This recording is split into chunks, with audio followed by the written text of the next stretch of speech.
Okay, so people have been asking me about my hammer collection, and I've shown it in one video called Hammer Addiction, I think. But these are a couple that I got the other day at the flea market. So we have a Plum auto body hammer here. We have it's a Stanley, I think, yeah, Stanley ball peen. And then we have a silversmith's hammer here, okay? And they're all have a nice patina on them and some age to them, which is kind of cool. But what people say, hey, well, what do you do? How do you recondition these things, and how do you deal with them, right? So I thought we would go ahead and show some of that. Now this one's a real good candidate here. Hopefully you can see that. This is kind of hammered, okay? And same thing here. So it looks like they were pecking on something that was actually fairly hard, like a tap or a drill or some kind of hardened something sticking up. They were tapping on it, and so it actually marred this face. But this is totally fixable here, okay? And yeah, this is all totally fixable.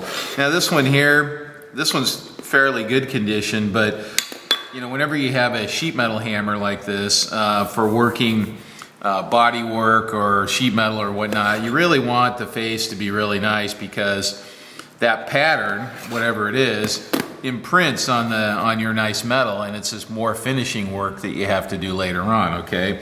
So you can see, well, barely. This, I don't know what they were using this one for. It got into some glop there or something, I don't know what. But these have, when they're new, they have a very kind of a high polish on them. So for any sheet metal hammer, that's kind of what you want. So I don't know if I'm going to do all three on camera, but let's see. Let's do the ball peen, okay? So what we'll do is we'll do the faces of these, and the faces of these, and the head of this, and the handle of this, okay? Because it's in kind of the cruddiest shape there. So just to kind of demonstrate how I kind of recondition them and put them back into service. So okay, let's pop over and let's do that. Okay, so we're going to start by giving the head just a very light wire brushing. And now this is a pretty flexible wire brush, okay? This is not a real hard one. So the wire diameter and the length of the bristle kind of dictate how, and you can see that, how soft the wire brush is, okay? So you don't want to use a short knotted one with thick wire, because that'll actually really take metal off, and that's not what we want. We just want to kind of get the crud off of this, and any kind of corrosion, so we can see what's going on. And we don't really want to we don't want to do anything with the wood there, okay? So we're just going to give this a light wire brushing. And you got to be careful, because wire brushes are kind of dangerous. They want to snag and grab and generally make your life miserable. Now see, I don't want to take paint off, okay? So I just want to kind of get crud off. That's what I'm trying to do here.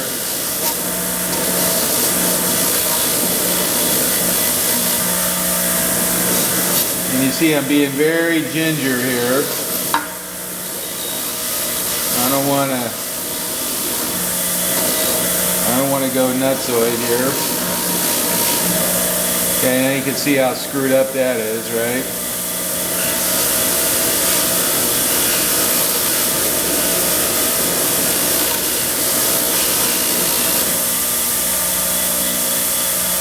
Alright, that's almost it.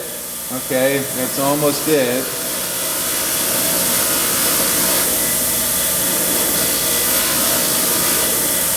So I'm not even going hard enough to take the original paint off there. If I can get into that little spot right there.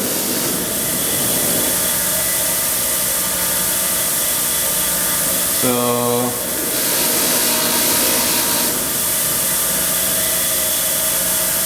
that's not an original hammer or handle. I can see that now. So, all right, I think that's about it.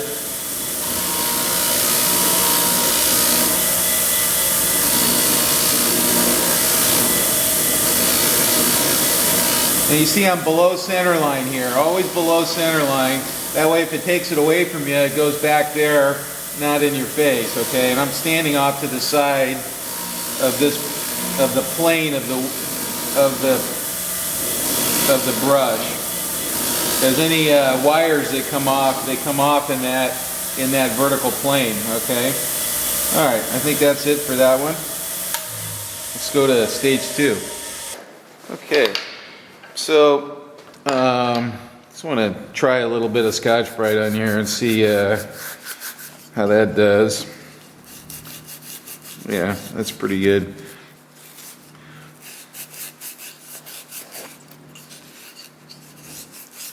Once again, I don't want to take the paint off and stuff like that. Just want to get the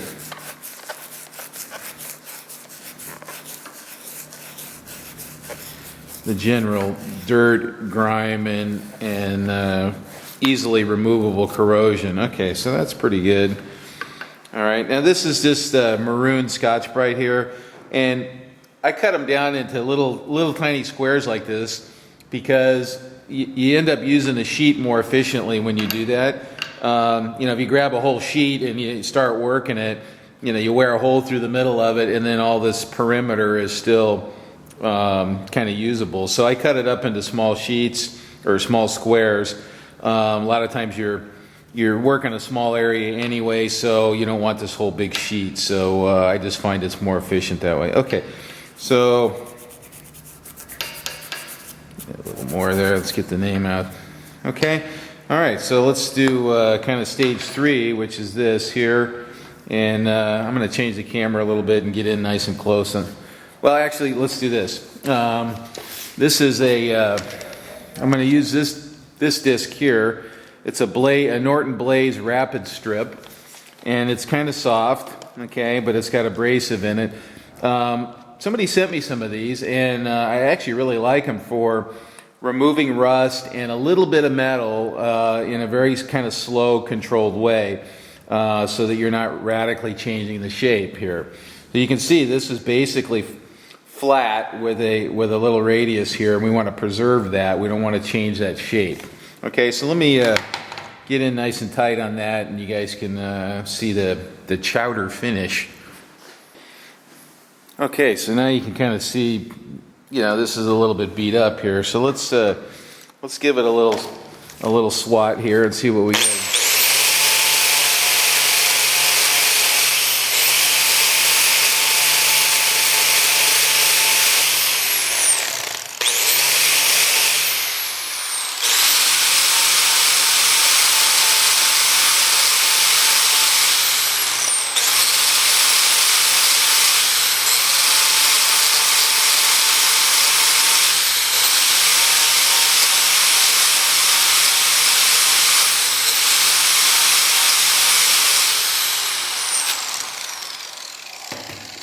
Okay, you can see that works pretty quickly, but it's very controllable, and we're not really changing the shape here. Okay, so we're going to go for a higher polish on that, but I'm going to go ahead and go around this around that radius there a little bit and clean up some of those nicks and stuff like that. And so I think I want to change the how I have it in the vise so I can get at it a little bit better. Okay, so I get it up a little higher, that way I can kind of roll this over the sides here without bumping into the vise. Okay, so we're going to go after this edge chowder here and see if we can clean that up.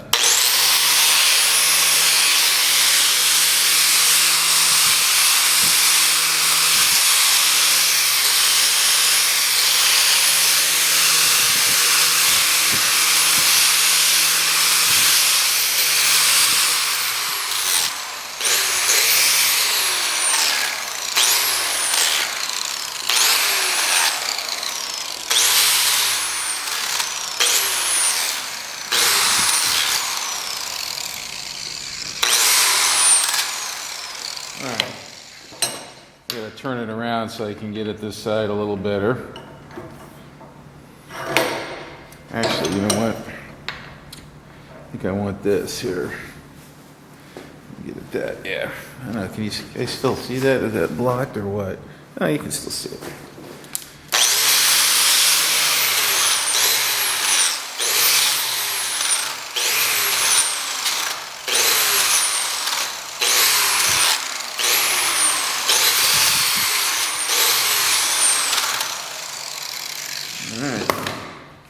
Almost there. A little more on that. So this wheel works slow enough that you can do this without gouging.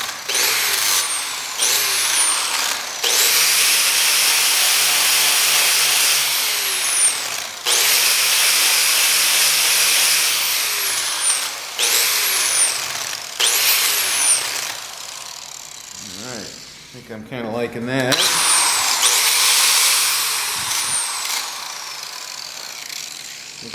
You know, at some point you got to just stop, right? And okay, that's looking pretty good. The working face is excellent. Okay, now this one here, this is a little harder here, but we're gonna go for it. All right, I'm gonna move the camera. All right, so we got a nice tight shot there. You can see the little pits in that we're going to get out.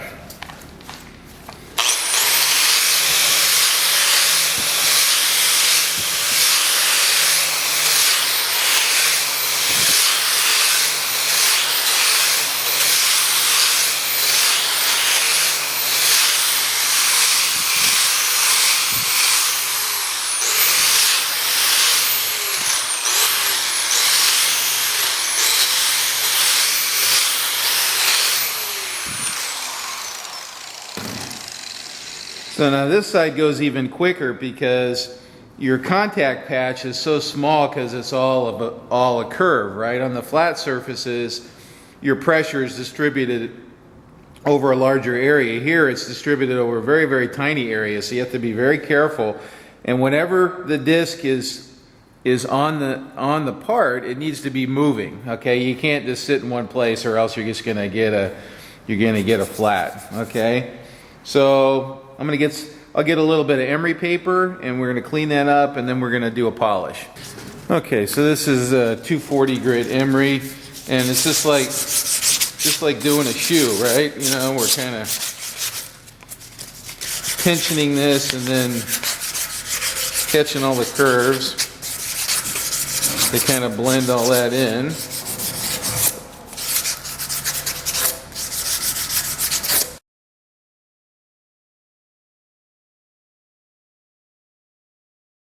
Okay, we're almost done. You know, we're bringing this back to kind of a functional finish. We're not making a gigantic project out of this. We just want it nice. So when we grab that hammer, it's in good shape. All right. You know, it's pretty good. Let's hit it with a little.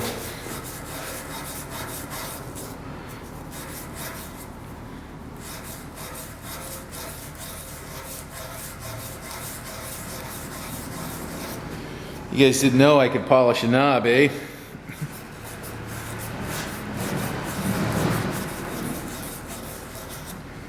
All right, that's probably as far as I'm going with that end. And then I'll probably hit this on the Scotch-Brite wheel on the Baldor over there. So, okay, so that's pretty close. Okay, so the last bit here is this extra fine deburring wheel, and that gives a nice high finish to that face. And you see I'm rolling it here. I don't want to create any flats, but I want to get all the scratches out.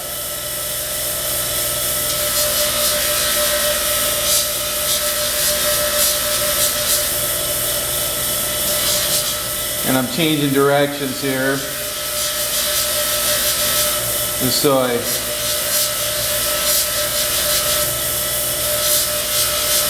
don't create any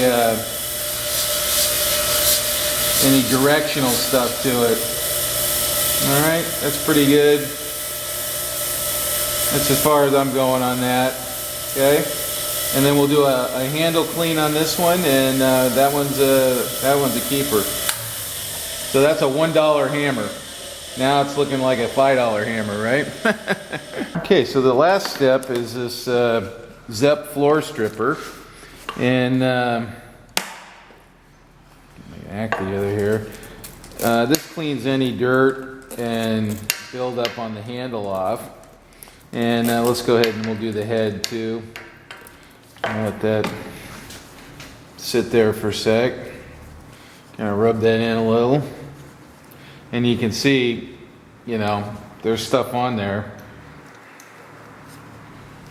And then the final step here is lubrication. So we want to preserve the work that we've done.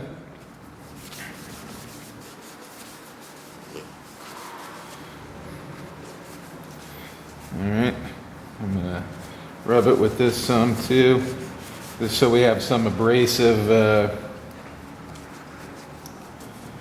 You know, I should have took some stills before and after. Okay, so let me get a little rinse on that. And you can see the crud that came off on that, okay? Let me get a little rinse on that, and then we'll lubricate it, and we're done with that one. Okay, so you can see the difference here. Something I missed there.